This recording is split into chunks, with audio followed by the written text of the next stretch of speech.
Espíritu Santo, que me habla permanentemente con palabras suaves, eficaces y amorosas, acalla el ruido interior de mis pasiones, apacigua mi alma.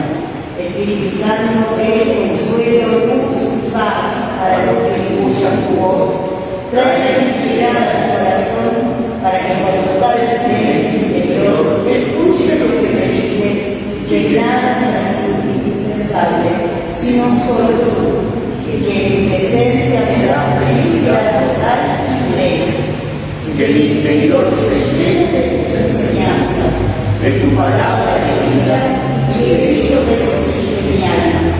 Ven Espíritu Santo, ven, llena mi corazón y enciende en él el fuego de tu amor. Amén. Vamos a terminar la oración de San Francisco.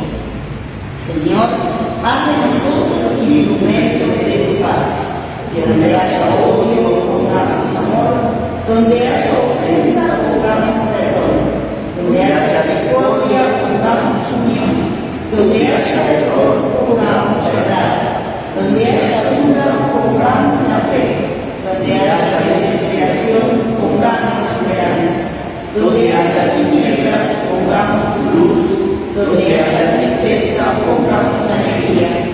Oh Maestro, que no busquemos tanto ser consolados como consolar, ser comprendidos como comprender, ser amados como amar, porque dando recibimos, olvidando encontramos, perdonando somos perdonados y muriendo resucitamos a la vida eterna. Amén. Sagrada Familia de Nazaret, ruega por nosotros. Muy bien. De nuevo, buenas noches. Justo hoy la liturgia, la palabra de la misa, estamos leyendo una carta a los Efesios y el texto de hoy decía que el Espíritu Santo,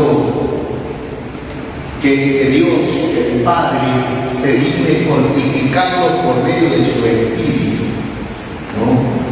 Y después dice que Cristo habite en sus corazones por la fe y sean arraigados y edificados en el amor. Que el Espíritu Santo habite en nuestros corazones. Y fíjense, fortificados por medio del Espíritu, dice el escritor de la carta a los Efesios, nosotros alcancemos para que crezca en nosotros el hombre interior.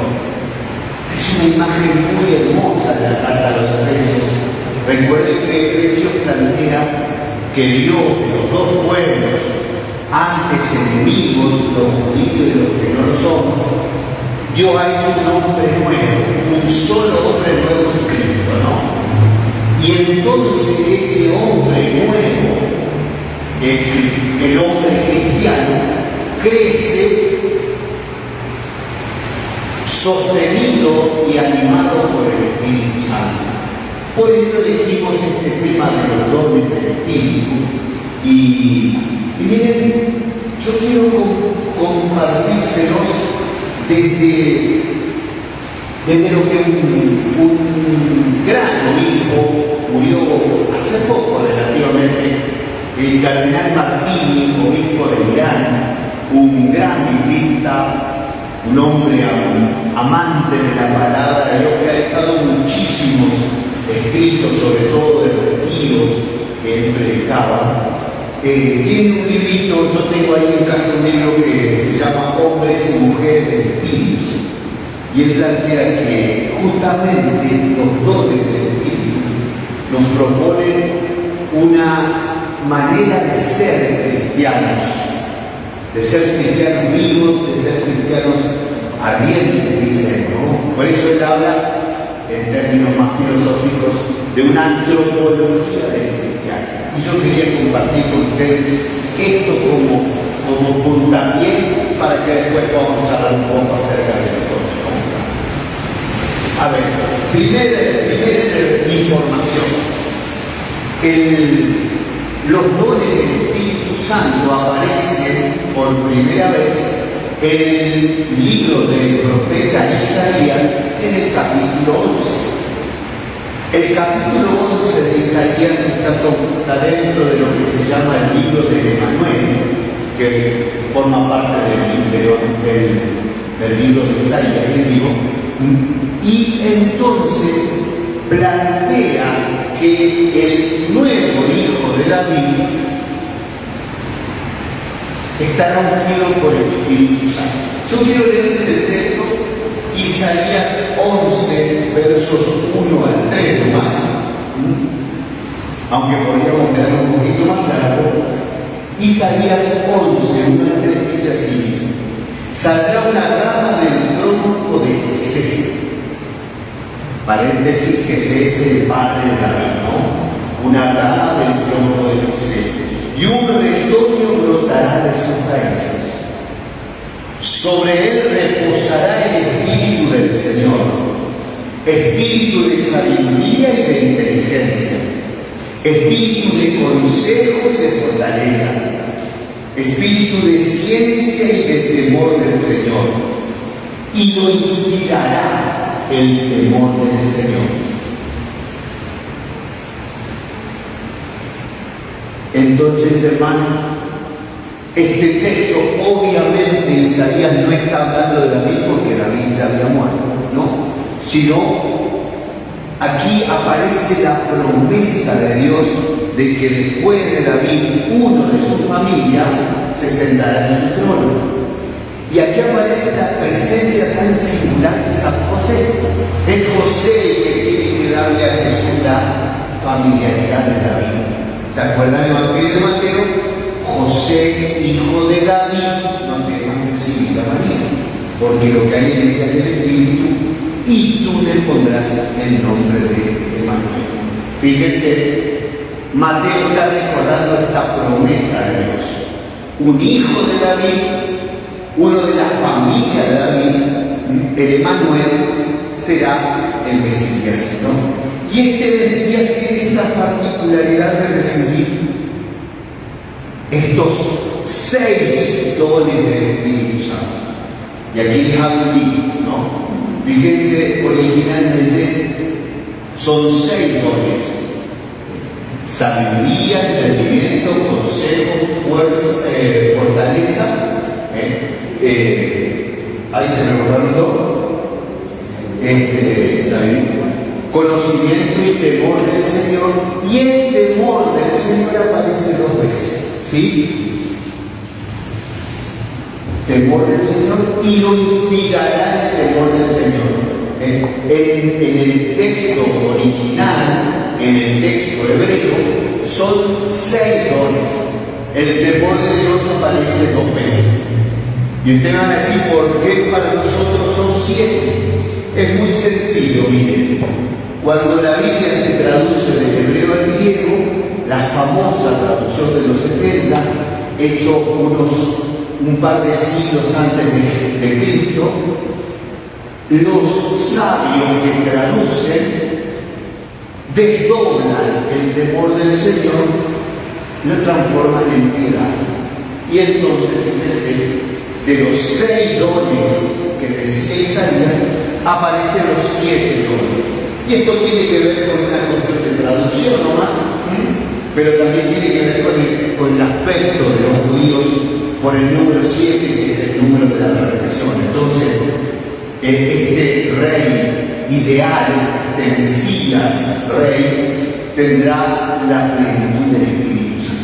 Esa es la única explicación para decir que si leemos Isaías aparecen 6 dones, y si nosotros en nuestra tradición cristiana son 7. El temor del Señor, que en Isaías aparece 2 veces, se transforma en piedad como un 7º don en la tradición de los eventos. Pero miren, yo quería proponerles una lectura de esto, ¿sí? Como les decía, ayudado por el cardenal Martín, hay como tres pares de dones, ¿no? 3 pares de dones. La sabiduría y el entendimiento tienen que ver con el conocimiento. Fíjense ustedes, ¿no? Sabiduría, entendimiento, con el conocimiento. En el caso de este rey, para guiar al pueblo, para guiar al pueblo con rectitud. Aquí entra todo el tema del juicio, de hacer juicios justos, saber guiar a los demás, saber guiar al pueblo, ¿no? Dones entonces de conocimiento. El consejo y la fortaleza tienen que ver con el gobierno práctico, con esa capacidad de decidir. Aquí nosotros diríamos la prudencia, es decir, la virtud de bajar los principios a lo práctico, a lo concreto, a la situación que debemos resolver. Y el tercer par de dones, el conocimiento y el temor del Señor, son la religiosidad, ¿sí? Es decir, el corazón orientado al Señor. Entonces, fíjense ustedes, los 6 dones que acompañan a este rey ideal, ¿no? Tienen que ver con el conocimiento, con el gobierno práctico y con la religiosidad. Si ustedes quieren, hagamos una traslación a nuestra vida. El Espíritu Santo puede darnos el conocimiento que necesitamos, la práctica, la vida concreta, la cotidianidad, el poder vivir nuestra fe y nuestros principios generales de vida en las cosas prácticas de cada día, y la religiosidad o el corazón orientado hacia el Señor. Fíjense ustedes, una manera de vivir, una manera cristiana de vivir los dones de Dios: conocer, decidir y si amar al Señor. Podríamos traducirlo así, ¿no es cierto? Entonces, les quiero contar simplemente, más adelante ya en la tradición cristiana, a partir un poco de San Ambrosio, pero sobre todo Santo Tomás, también va a ser esta lectura de estos dones, pero Santo Tomás los relaciona con las 3 virtudes teologales. ¿Recuerdan? La fe, la esperanza y la caridad. La fe, la esperanza y el amor son la vida de Dios en el cristiano. Nosotros hablamos de virtudes teologales, ¿no? Dadas por Dios. Todos nosotros recibimos en el bautismo la fe, la esperanza y la caridad como dones de Dios. Pero, fíjense, son como raíces, ¿no? Son como raíces fundamentales. Todo cristiano, insisto, todo cristiano por el bautismo tiene en su corazón, en su vida, la fe, la esperanza y la caridad, como raíces fundamentales, ¿no? Pero dice Santo Tomás que no alcanza con eso para ser cristiano. Necesitamos el Espíritu Santo que nos haga capaces de vivir esa fe, esa esperanza y esa caridad. ¿Entienden? No es solamente el regalo de Dios que está ahí, sino que el Espíritu viene a activar esas 3 raíces fundamentales. Y entonces Santo Tomás relaciona el entendimiento, la ciencia y el consejo por la fe. Él dice entendimiento, ciencia, consejo. Lo relaciona con la fe. Son como dones del Espíritu que nos ayudan a desarrollar la fe, a creer, diríamos nosotros, ¿no? A creer en toda circunstancia, a creer cuando las cosas son claras y a creer cuando las cosas son oscuras. El segundo par es la fortaleza y el temor de Dios, que se relacionan con la esperanza. Miren qué lindo. El temor de Dios es creerle a Dios, ¿no?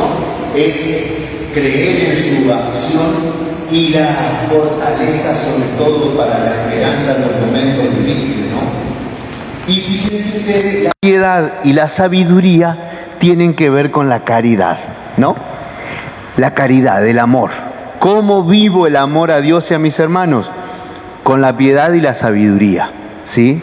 Y entonces, fíjense, la plena docilidad al Espíritu Santo es criterio de vida para el cristiano, ¿sí? El padre Martini dice que el cristiano tiene que ir desarrollando un instinto del espíritu, un instinto, ¿no? Una capacidad de descubrir al espíritu que nos ayuda, que viene en nuestra ayuda.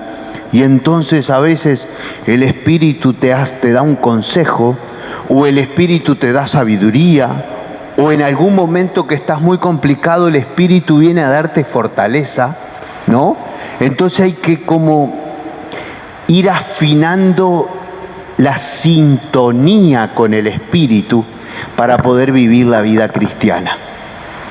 Entonces, la primera mención de los dones del espíritu en profeta Isaías, originalmente 6, luego desdoblado el temor de Dios con la piedad, y esta propuesta, por así decirle, de leerlos como fundamento de nuestra vida cristiana. Es el Espíritu Santo el que por el bautismo es recibido en el corazón del cristiano y es el que va haciendo crecer, ¿no?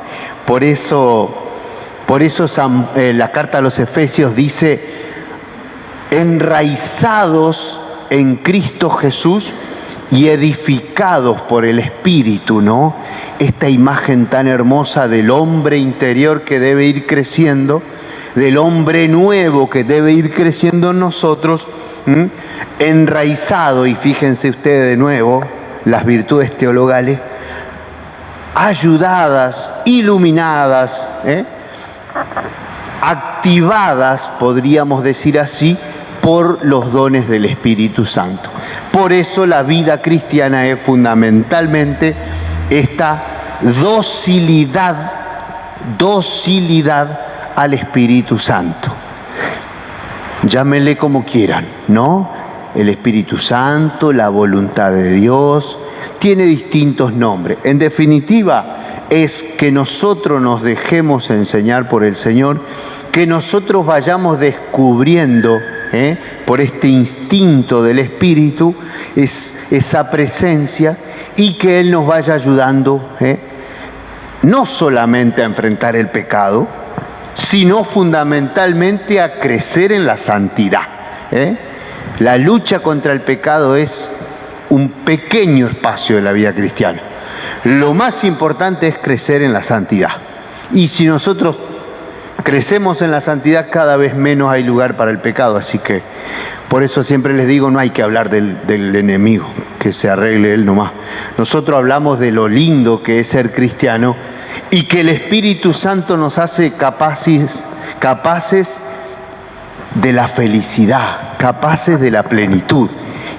Cuando nosotros decimos que tenemos que ser santos, en realidad es el desafío más hermoso de la vida, porque ser santo es ser plenamente hombres y mujeres, y eso no lo hacemos solos, sino con la ayuda del Espíritu, ¿verdad?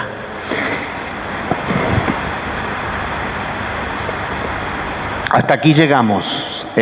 ¿Les parece que puede servirnos, ustedes, hombres y mujeres, que además de su esencia propia han decidido caminar juntos, ¿no?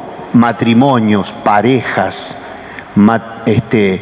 hombres y mujeres viviendo una comunión de ayuda mutua, y sostenidos por el Espíritu, actuando desde los dos corazones, desde las dos personas, buscando un camino en común hacia la plenitud. Miren qué lindo, miren qué lindo.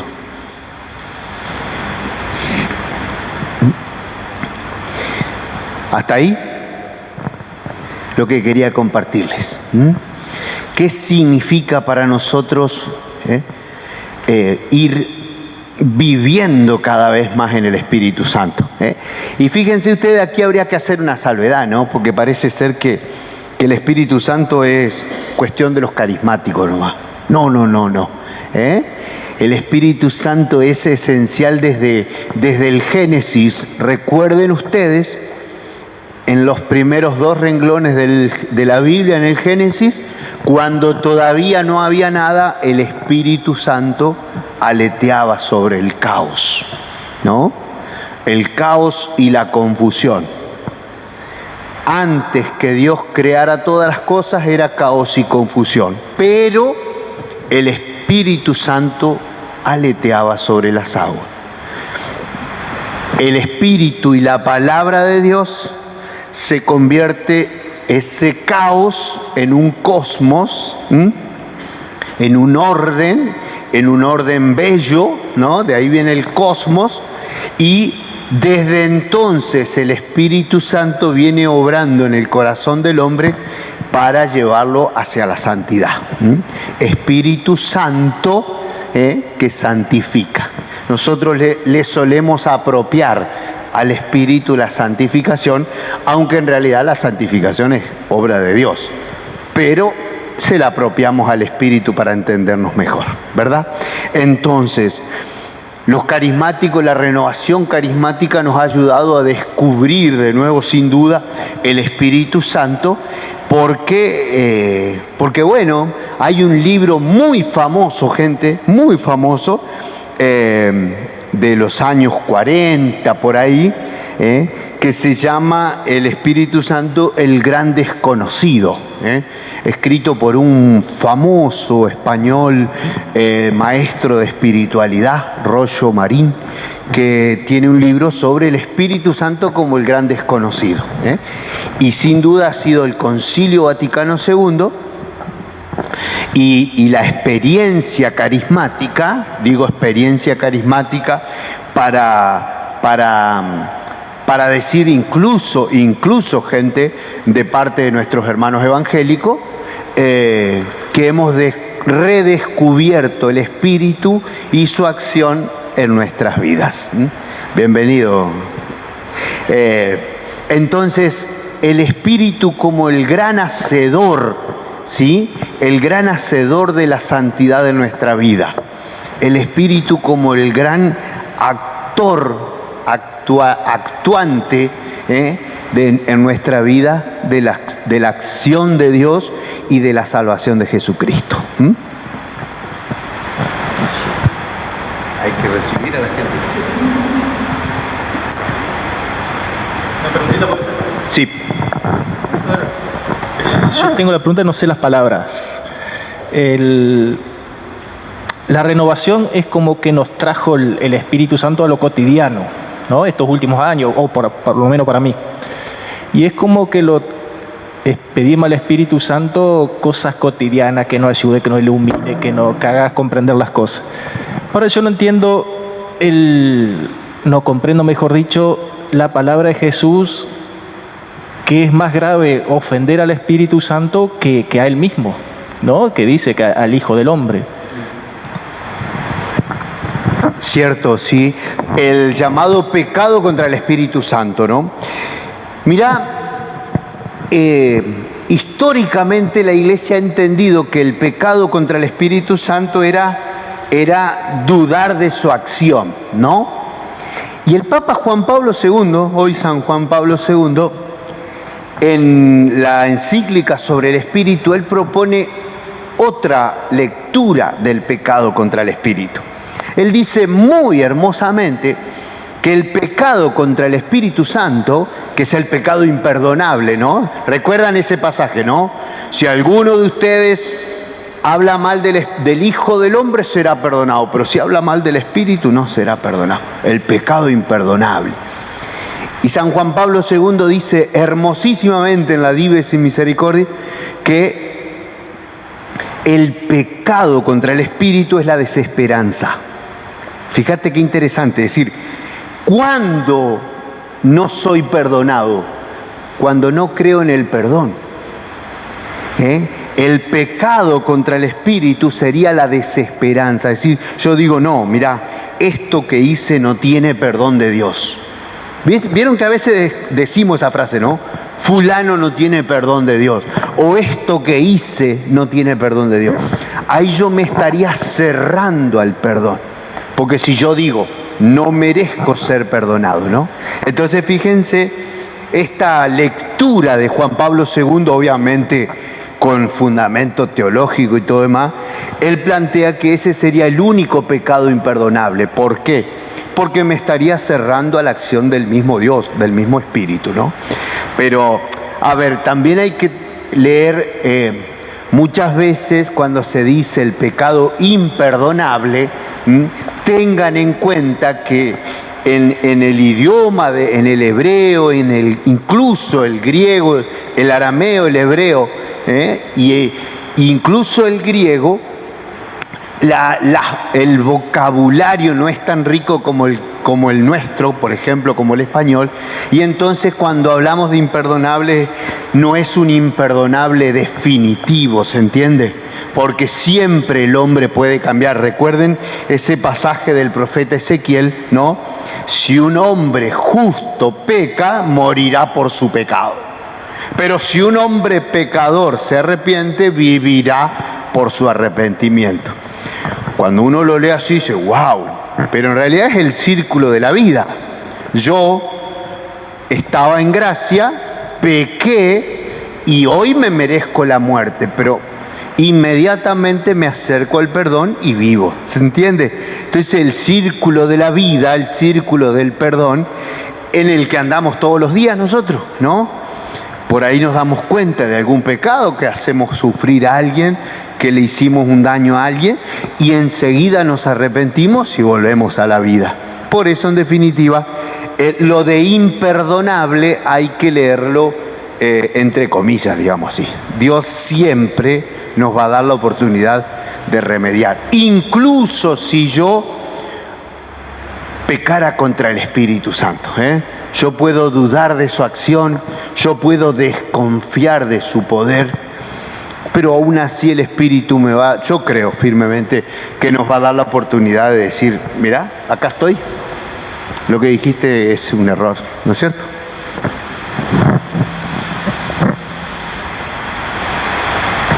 Buenas noches. Padre, ¿podría explicar esto que es el misterio de la Santísima Trinidad? Si podría explicar Padre, Hijo y Espíritu Santo un poquito. Así como día de lluvia, facilita la pregunta a la Eli. Sí, muy bien.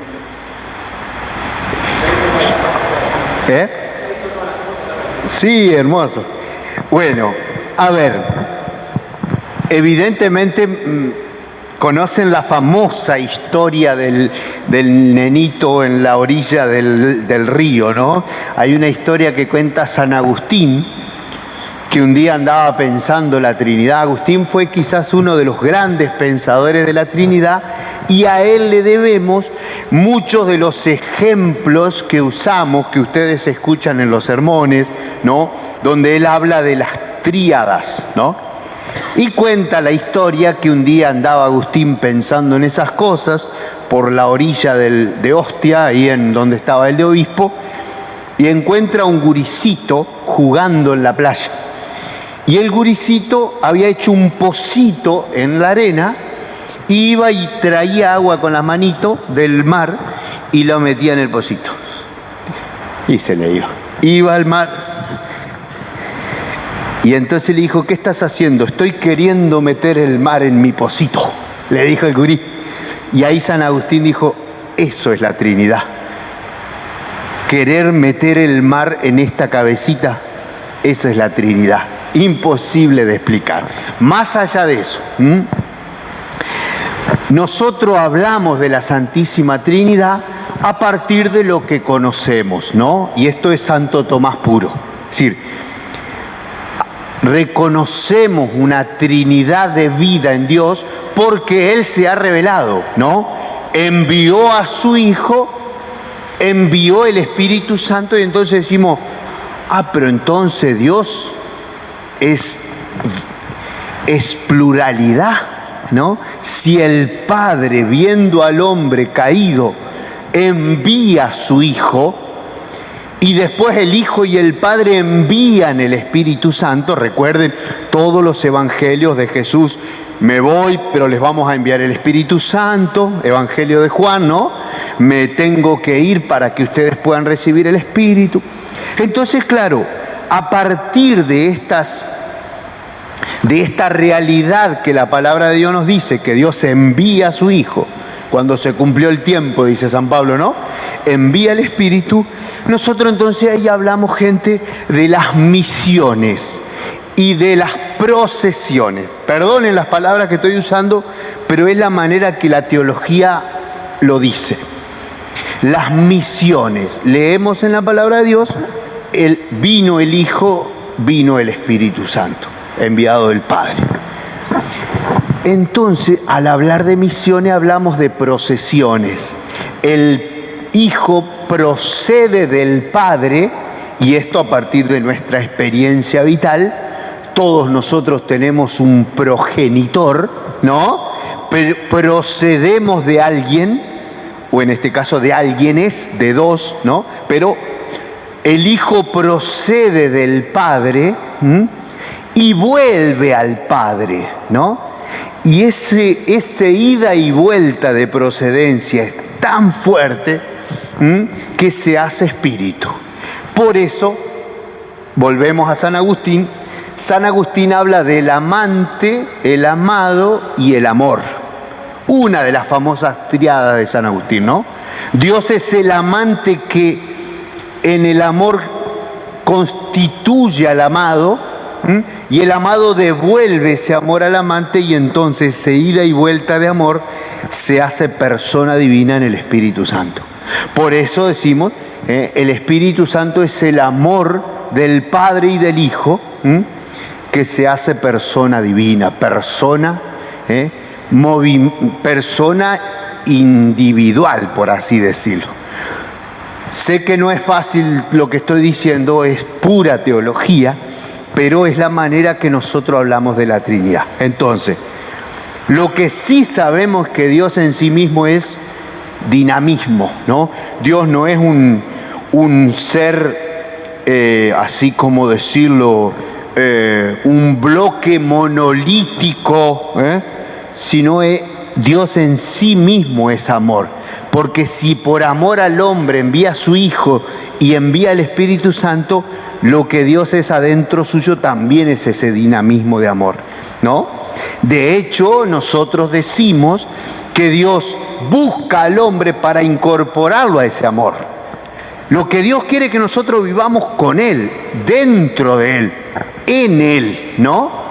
Que Dios nos anda buscando para meternos en ese dinamismo de amor que es el Padre, el Hijo y el Espíritu. Y esto es maravilloso, ¿no? Entonces la finalidad del hombre es vivir en Dios, ¿sí? Hemos sido creados para la comunión perfecta con Dios. Y en este sentido, bueno, hablamos de la Santísima Trinidad como este dinamismo amoroso que es Dios, que es vida en sí mismo, y por eso sale afuera de sí y da vida, el Padre Creador, el Hijo Salvador, el Espíritu Santificador, de nuevo, apropiándole distintas funciones de Dios, ¿no? Eso sería la Santísima Trinidad. El Espíritu Santo es el amor entre el Padre y el Hijo que se hace persona divina, y que se derrama en el mundo para invitarnos a ese mismo amor. Por eso, fíjense, nosotros hemos recibido el Espíritu Santo que sabe lo que es el amor. Por eso es capaz de hacernos amar, porque Él es el amor entre el Padre y el Hijo. Y entonces, claro, quiere hacer en nosotros esa misma obra. Por eso, fíjense ustedes, termino con esto, por ahí alguna de las plegarias de la misa dice que Dios, cuando nos creó a nosotros, tenía como modelo al Hijo, ¿no?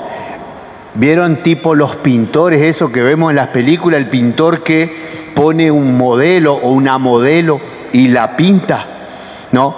Cuando Dios nos creaba a nosotros, puso al Hijo de modelo. Le dijo a Jesús, vení, parate acá que te voy a copiar, y nos hizo a nosotros. Fíjense qué hermoso. ¿Por qué? Dice la liturgia, para amar en nosotros lo que ya amaba en Él. Esto es maravilloso, ¿sí? Dios lo mira a Jesús y dice a José, a Eliana, a Marcelo, los voy a hacer iguales a mi hijo. ¿Por qué? Porque Dios te mira y te ama como ama al modelo, de donde te copió. Esto es maravilloso, ¿sí? Dios nos ama con el mismo amor con que ama el modelo de donde salimos. Precioso, ¿sí? Entonces el Espíritu Santo, experto en el amor, vive en el corazón de los cristianos y quiere invitarnos también a dejarnos conducir por Él. Micro.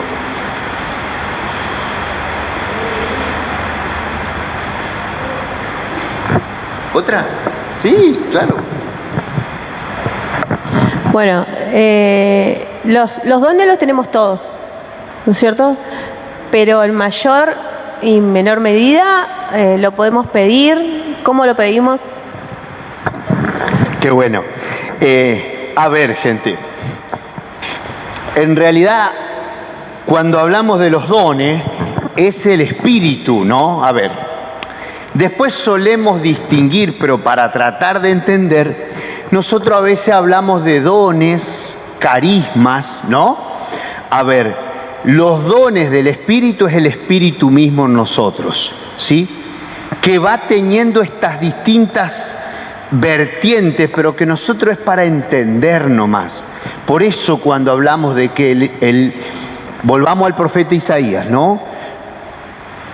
El brote del tronco de Jesé, sobre él reposará el Espíritu Santo. 2 puntos.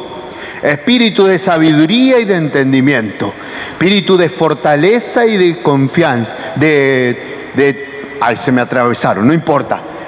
Los 7 dones del Espíritu en realidad es el Espíritu mismo, que todos nosotros hemos recibido por el bautismo.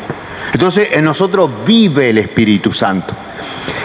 Después, lo que pasa es que tiene que ver con nuestras necesidades. A veces necesitamos fortaleza porque nos toca pasar una mala.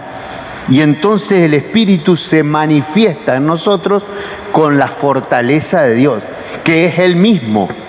En otro momento necesitamos discernir, necesitamos tomar decisiones o necesitamos poder saber algo, ¿no? Y ahí viene el Espíritu a darnos el conocimiento, pero es el mismo Espíritu. Entonces, nosotros poseemos el Espíritu Santo que te va dando lo que necesitas, y ahí es donde distinguimos dones. A su vez, solamente por una cuestión de entender, valga la redundancia, distinguimos dones de carismas. ¿Cuál es la diferencia entre el don y el carisma? La explicación más sencilla que hay es que el don es para uno mismo y el carisma es para servir a otros, ¿sí? Yo recibo el don de Dios para ser un buen cristiano. Pero además la comunidad me pidió que sea ministro de la comunión, que le lleve la comunión a los enfermos, o que sea catequista, o que sea dirigente del movimiento. Entonces ese servicio es un carisma del Espíritu. El Señor despierta en mí los dones necesarios para que yo pueda realizar ese servicio, ¿sí?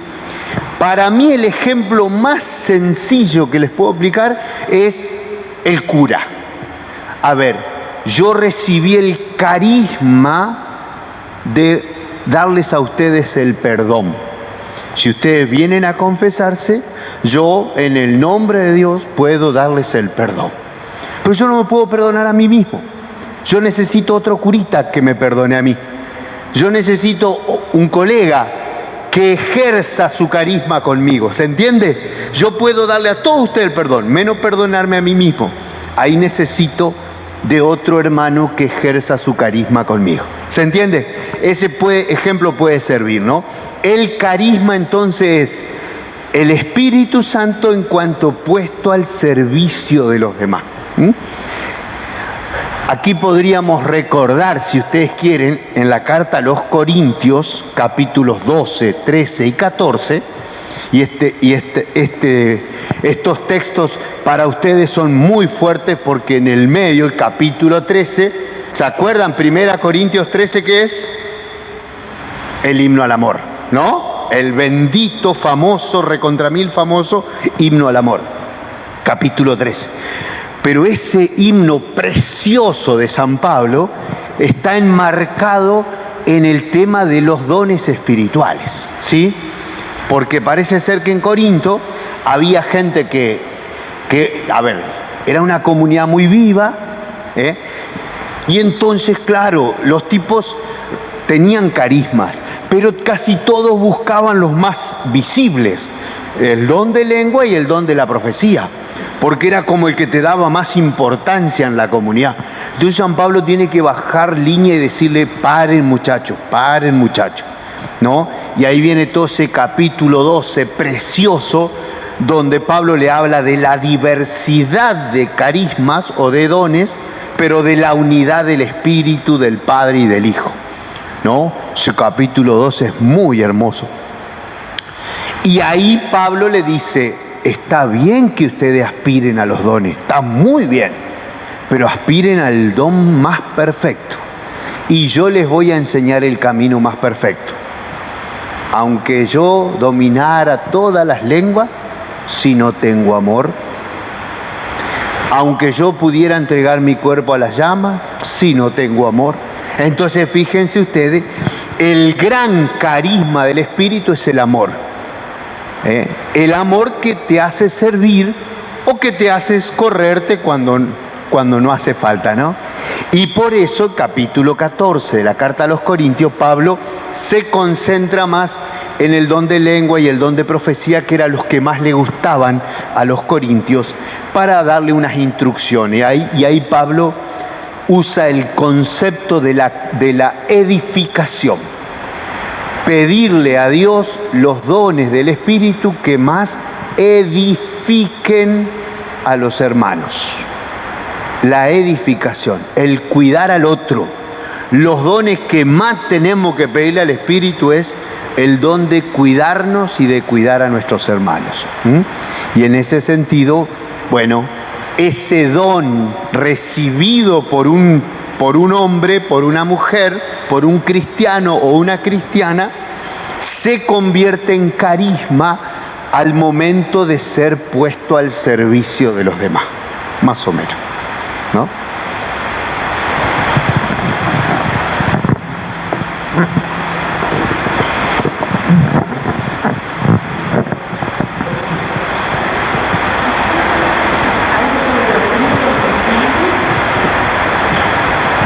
Decilo por micrófono para que parezca. Si puede hablarnos un poquito sobre los frutos del Espíritu Santo.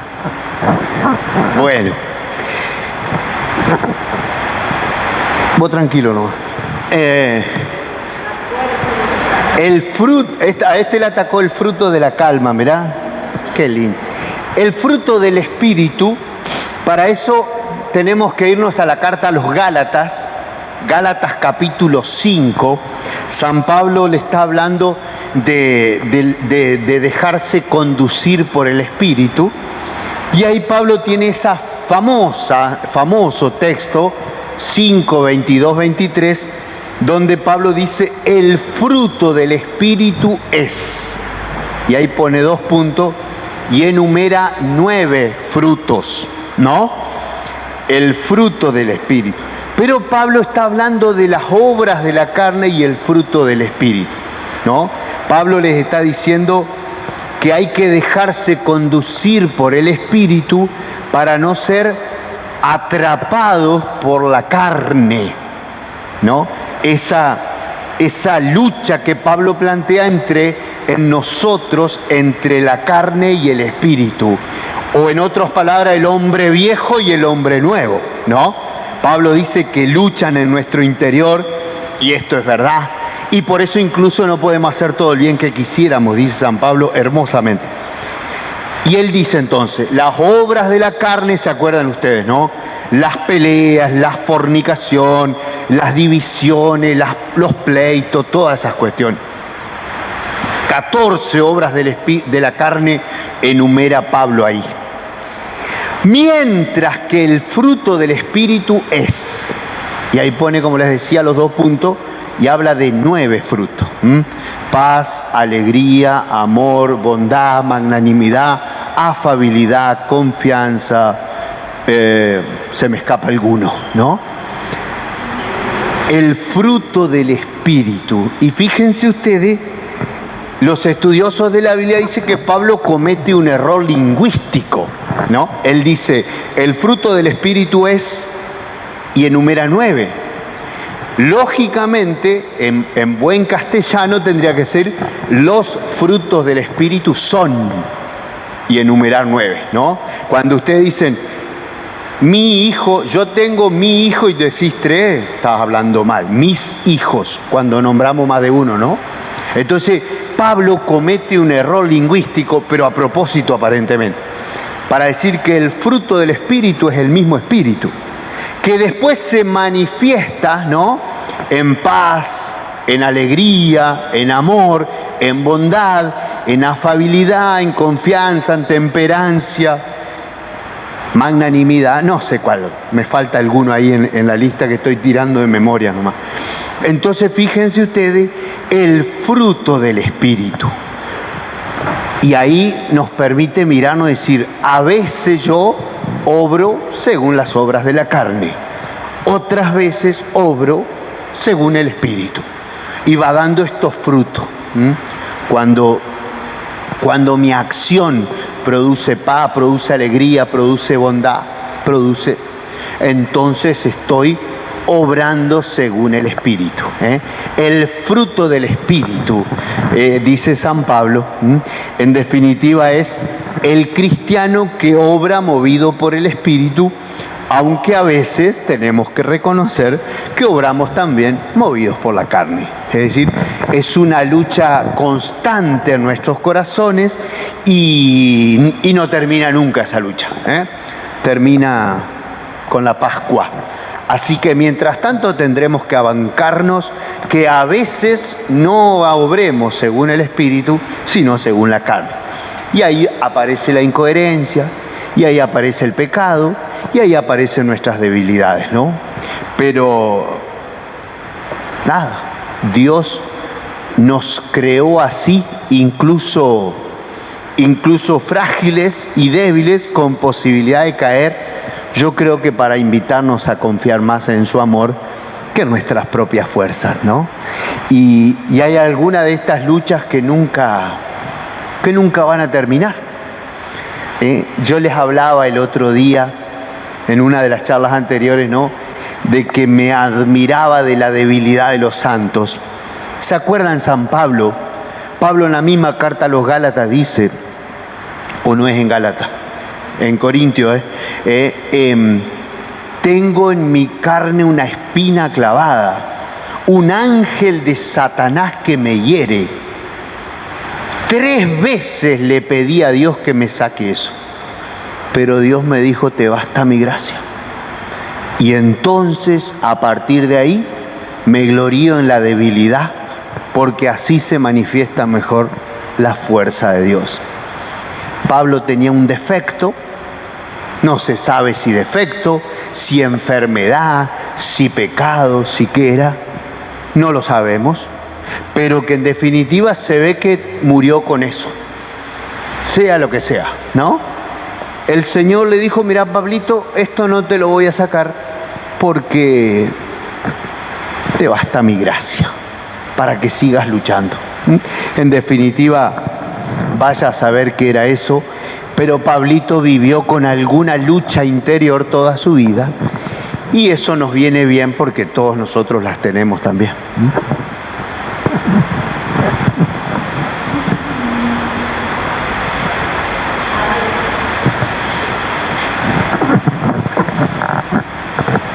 No sé si bien, creo que lo escuché. ¿Se podría decir que el Espíritu Santo es todo lo bueno que hay en nosotros?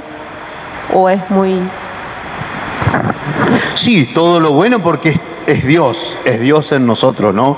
Es la vida de Dios que habita en nosotros. Fíjense qué maravilla, porque hablar de Espíritu Santo, ¿no? El Espíritu es el que anima la vida, el espíritu, ¿no? A veces nosotros decimos ando desinflado, ando sin espíritu, ¿no? O por ejemplo hacemos un esfuerzo especial, si alguno ahora cuando terminemos sale corriendo hasta el auto, después se queda así, agitado, ¿no? En el hebreo, la misma palabra para hablar del espíritu es respiración, es vida, ¿no? El aliento vital, aliento, respiración, resuello, todo es la misma palabra espíritu. Por eso fíjense ustedes la maravilla de la vida, ¿no? La maravilla de la vida que ustedes, cuando ustedes concibieron a sus hijos, en el acto concebidor, no se dice así, pero en el momento de la concepción de cada uno de sus hijos, hay un acto creador de Dios infundiendo un espíritu único, personal, irrepetible, inmortal en cada persona. Esto es maravilloso, ¿sí? En el momento que yo fui concebido, en el encuentro sexual de mis padres, que dio origen a mi existencia, hay un acto creador de Dios poniendo un espíritu personal. El Espíritu de Dios, el Espíritu Santo, ¿sí? Más allá de que nosotros decimos que lo recibimos en el bautismo, en realidad es el Espíritu que me hizo vivir.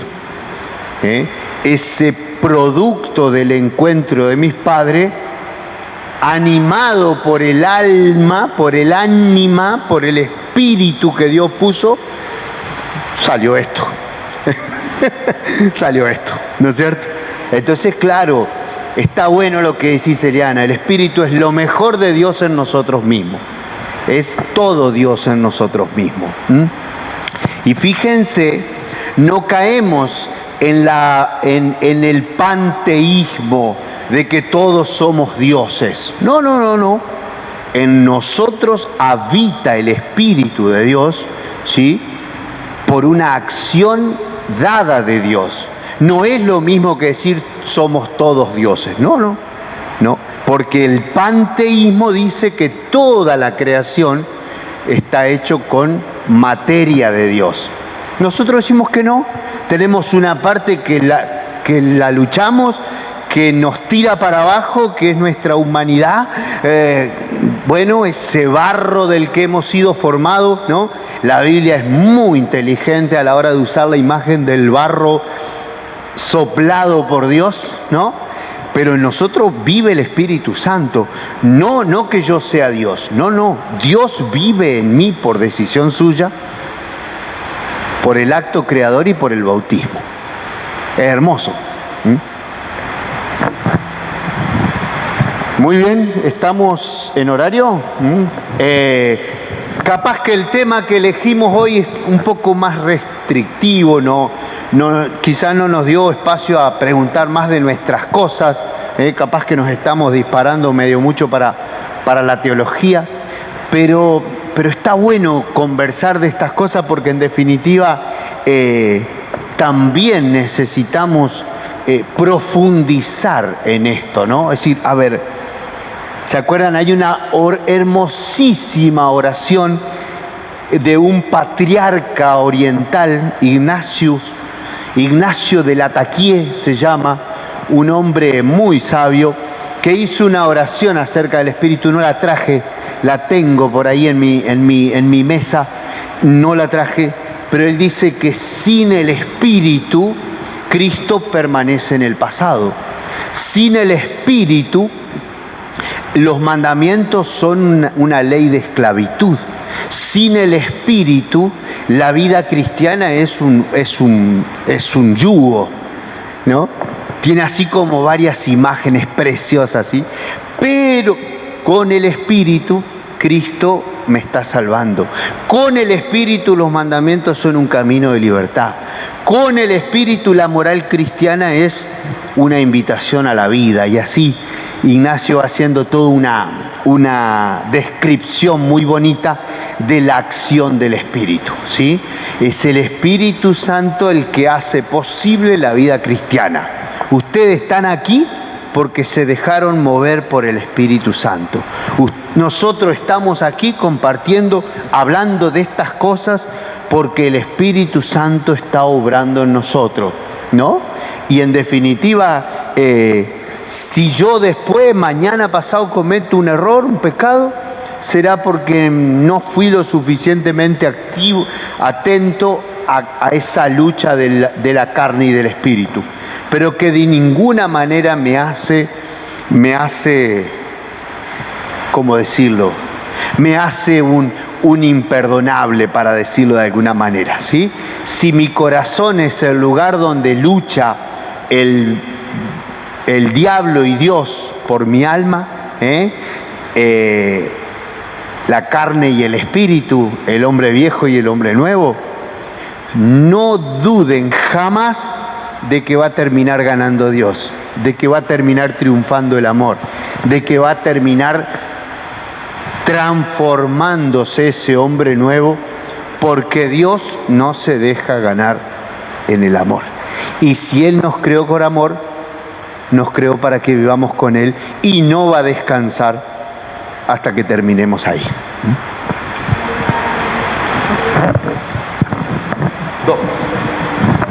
Nosotros en el bautismo recibimos el Espíritu Santo. Una persona que no se bautiza, de todas maneras, tiene el Espíritu Santo, o sea, de alguna manera, no sé si lo puede explicar. Tiene el Espíritu Santo porque es la vida de Dios. Se salvará por otros caminos que solo Dios conoce. Por eso en la iglesia se suele hablar de el camino ordinario de la salvación y el camino extraordinario. El camino ordinario para nosotros son los sacramentos, ¿no? El bautismo, la comunión, la reconciliación, el matrimonio, Es decir, camino normal, no está bien dicha la palabra, pero normal de salvación. Para nosotros que nacimos en este mundo católico, son los sacramentos. ¿Qué va a pasar con las personas que no conocieron a Jesús, que no recibieron el bautismo, que no recibieron los sacramentos? Solo Dios sabe. San Pablo le dice a Timoteo, Dios quiere que todos los hombres se salven y lleguen al conocimiento de la verdad. Y eso tiene dos caras.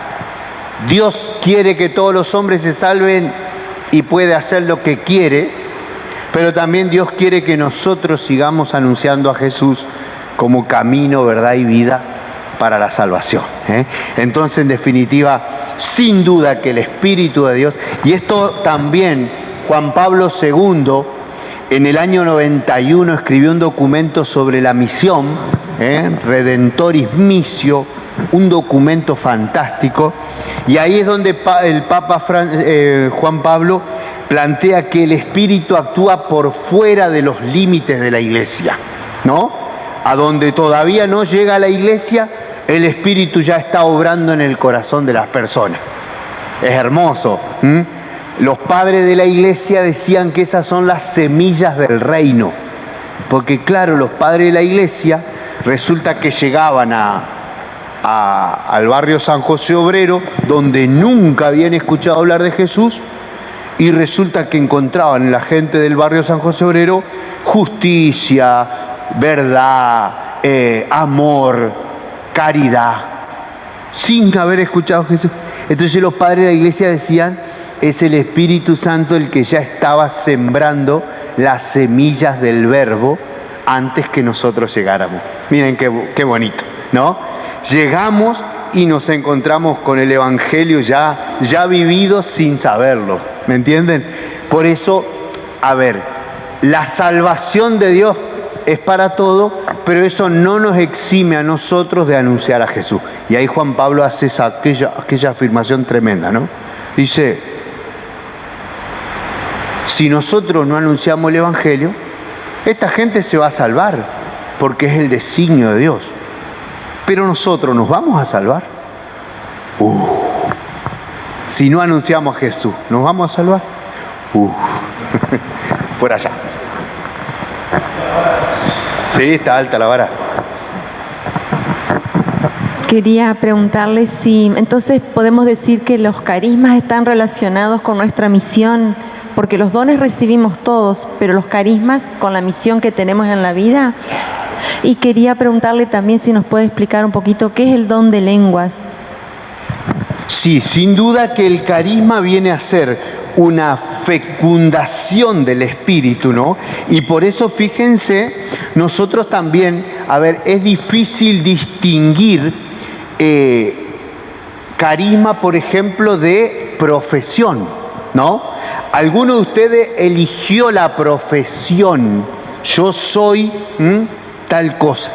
¿Por qué? Porque me preparé, porque estudié, porque fui a la facultad, porque fui a la universidad, porque hice el terciario, porque hice tal curso.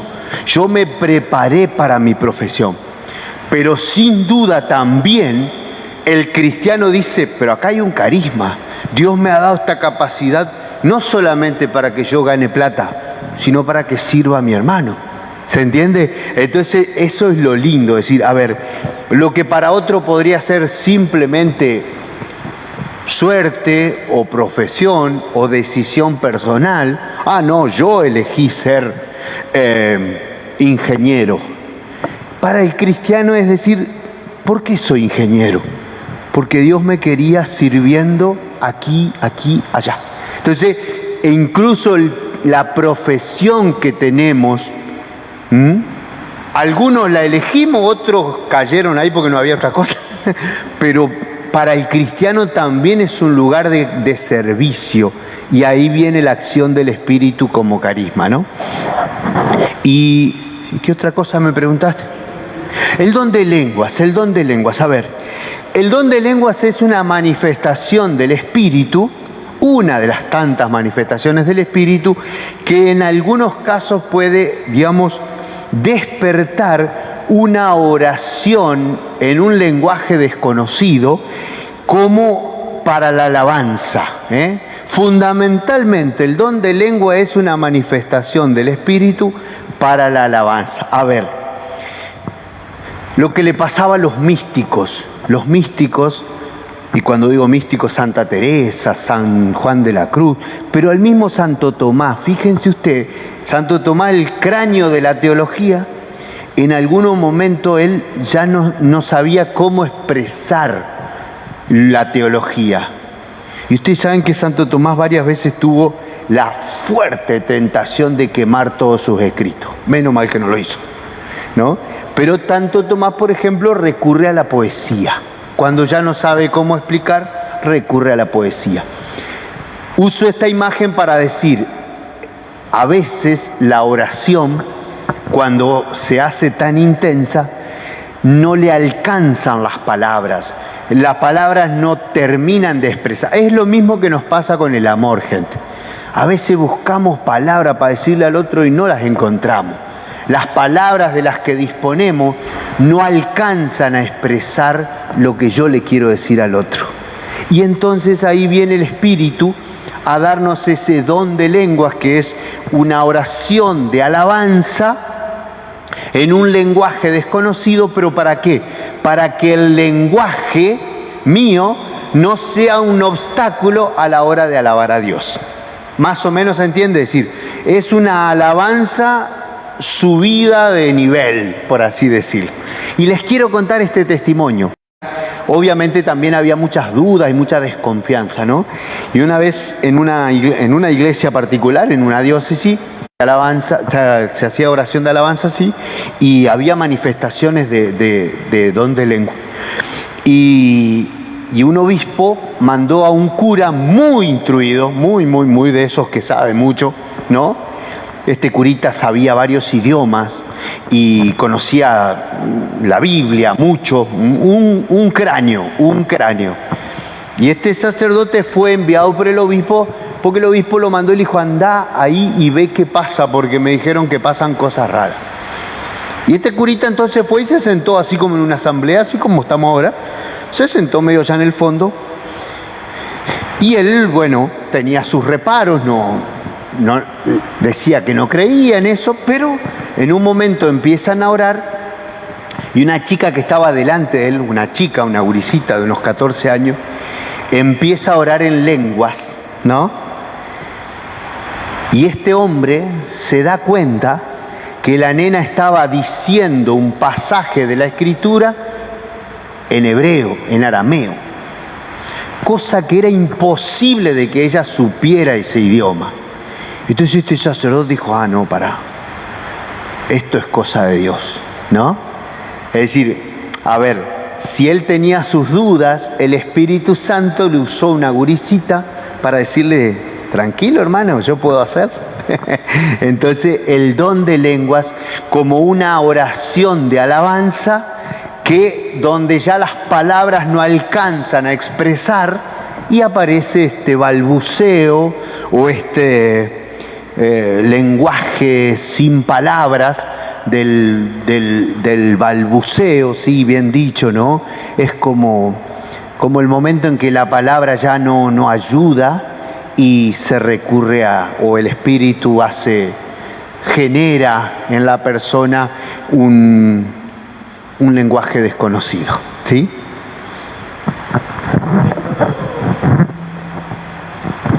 Cuando usted, digamos, explica personal, digamos, y hay un don para entender eso. Vamos a ver, acá tenemos que distinguir, a veces se puede dar la profecía en lenguas, ¿sí? A ver, existe el don de lenguas y existe la profecía en lengua, que podríamos nosotros ponernos a orar y alguno de ustedes en un lenguaje desconocido profetizar, ¿sí? No sé, nos ponemos a orar, invocamos al Espíritu, viene a nosotros y alguno de ustedes dice una profecía en lengua, ¿sí? Ahí necesitaríamos que también el Espíritu dé a otro o al mismo el don de interpretación, ¿no? Entonces, puede darse también la profecía en lengua. Generalmente es la alabanza, pero podría darse la profecía. Según la carta a los Corintios, en el capítulo 14, Pablo explica que sí, que podría darse la profecía. Por ejemplo, nos ponemos a orar y Dios nos quiere decir algo proféticamente a través de Nati en lengua. Bueno, en un momento de la oración, Nati eleva su voz y en lengua dice algo de Dios. Bueno, el mismo Espíritu en esa oración, a la misma Nati o a otro de nosotros, nos daría el don de interpretación, ¿sí? ¿Para qué? Para que esa profecía sea entendida por todos. Por eso San Pablo, vuelvo a San Pablo siempre, ¿no? En el capítulo 14 de la carta a los Corintios dice que no todos hablen en lengua, 2 o a lo sumo 3, dice Pablo, y que alguien interprete la lengua. Que no todos den profecías, 2 o 3, y si el Espíritu inspira a alguno, que éste se calle para recibir la profecía. Entonces, pero lo que está buscando Pablo es que no sea un desorden, sino que todo sea ordenadito, porque el Espíritu es orden, dice Pablo hermosamente en la carta a los Corintios. Respondiendo a tu pregunta, generalmente la oración en lengua es para alabanza, aunque también podría ser vehículo para la profecía.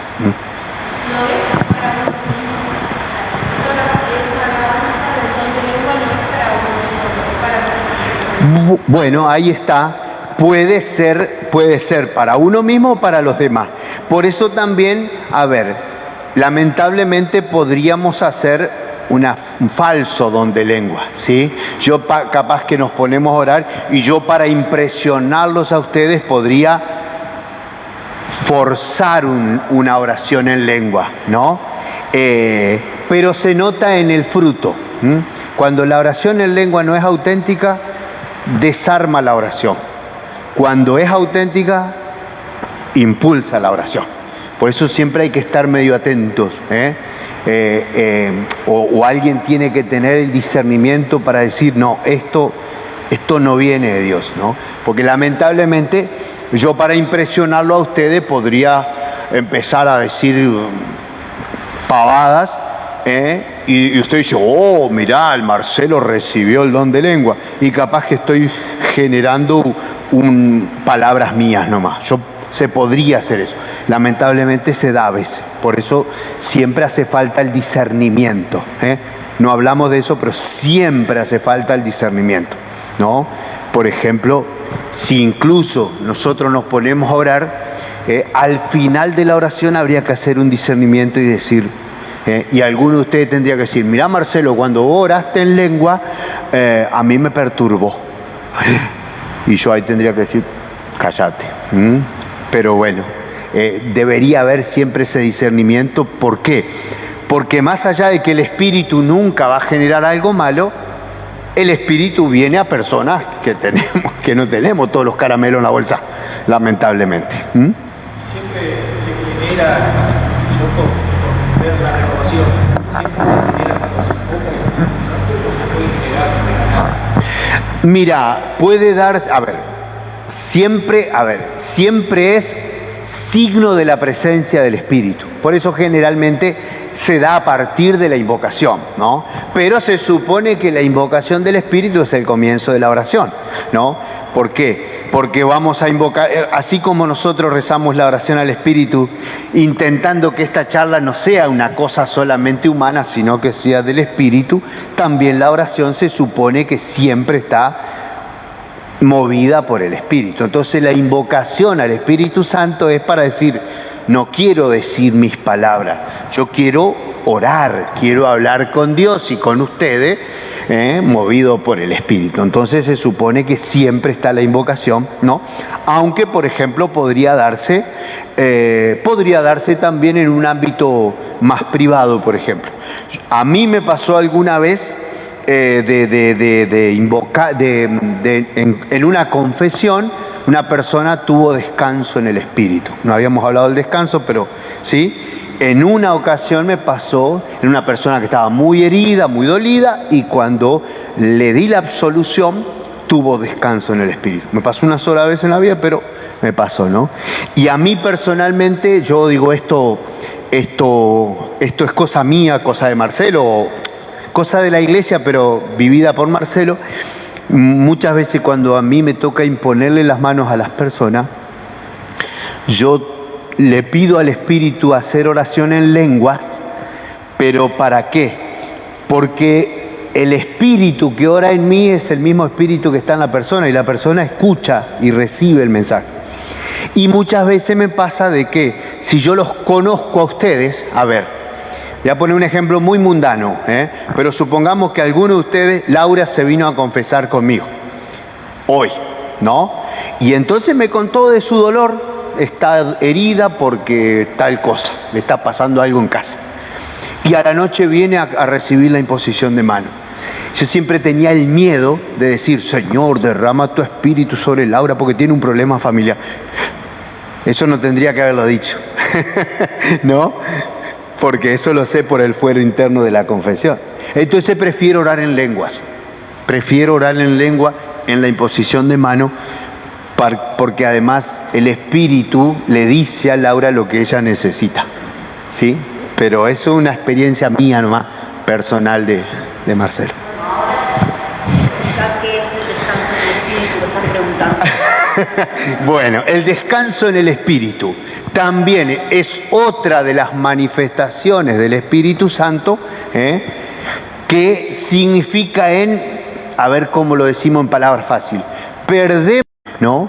La explicación que se suele dar es que el Espíritu está trabajando particular herida o dolor o sufrimiento o rencor, o está trabajando en algún área de nuestra vida, y por eso es como que perdemos el control del cuerpo. Ustedes que han tenido experiencia de descanso me podrían decir que hay distintas manifestaciones. A veces uno se cae, ¿no? Generalmente se cae porque pierde el control de su cuerpo. ¿no? No se desmaya, porque la gente dice se desmayó. No, no, no, nunca es desmayo. Uno nunca pierde la conciencia de lo que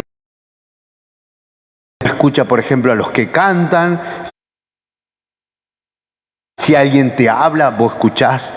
Pero hay una dificultad para controlar el cuerpo. No sé si a ustedes les pasó, uno a veces tiende a levantarse y no puede.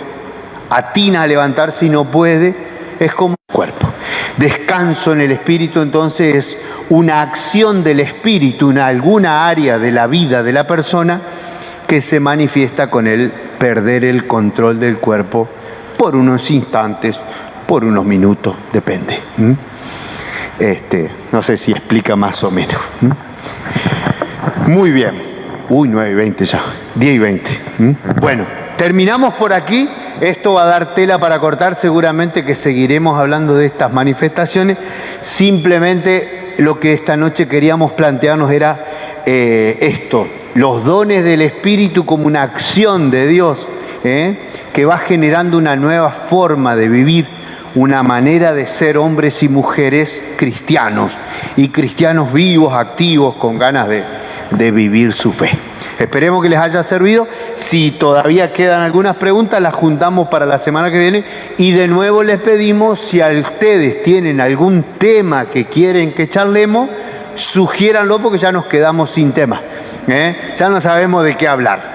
La idea es seguir haciendo estos encuentros siempre y cuando ustedes planteen algún tema que nos pueda ayudar a todos. Muchísimas gracias, que Dios los bendiga.